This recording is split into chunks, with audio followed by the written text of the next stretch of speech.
Well, good morning. John here. Looks like a nice day today. I think 79. So, and the river was really nice yesterday. I did a river report, a short one there. I don't know if you watched it or not, but water clarity's clearing back up, and it's going down. It was down probably from I call it the bathtub rim. At least 16, 18 inches probably, so it'll probably be down more today, but it's fast. It's funny how fast it goes. It can go down sometimes it goes down slow, and other times it goes down fast, but lately it's been going down fast. But well, let's see here. I'll do another little freestyle chat here.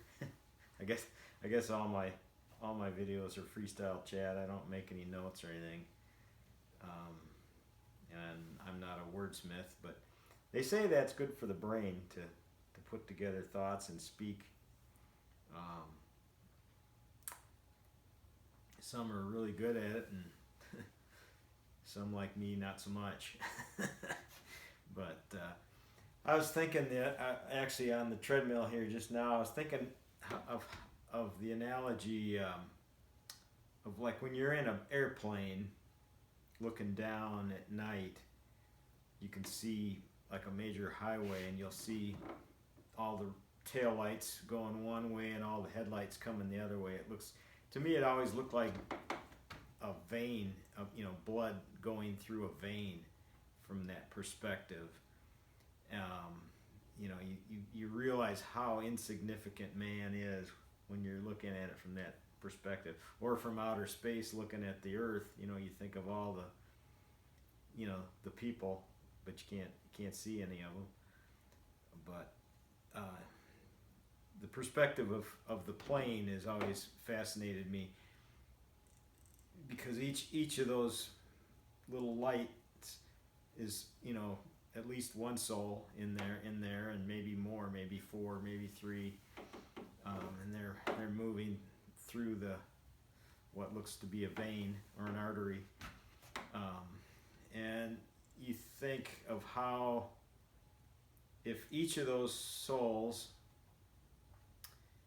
is obeying the command, since that event that happened a little over 2,000 years ago, love the Lord your God with all your heart, with all your mind, all your soul, all your might, and love thy neighbor as thyself.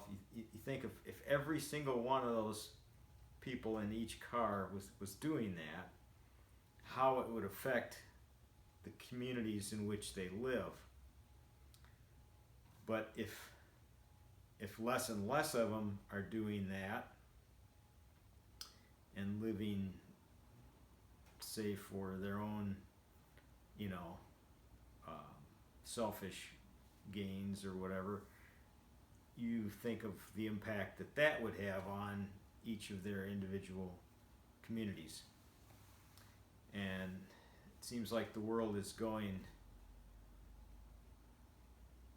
farther and farther away. Cultures, it seems like it kind of ebb and flows, throughout history. But not like in the scriptures, it says in the last days it will be as in the days of Noah. And if you read how those days were in the days of Noah, they were way balanced away from godly life. Each of those. So I don't know, that's always fascinated me. I haven't flown that much. It bothers my inner ear and stuff to fly, so I hate to fly, so I don't fly much. But I've flown a few times, and that perspective of mankind has always fascinated me. It gives you a perspective of how insignificant we are, as each, we're just little specks.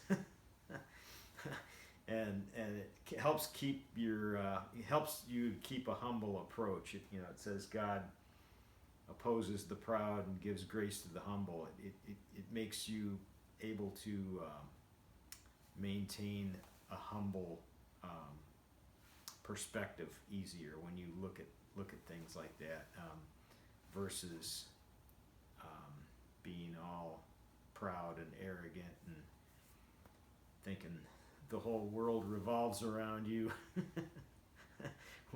when in fact that's quite the opposite. It's quite the opposite. You're just by God's grace, it's all by God's grace. And yeah, but anyhow, I'll leave that thought for you today, and hope to see you out on the river. So you all have a good one. God bless.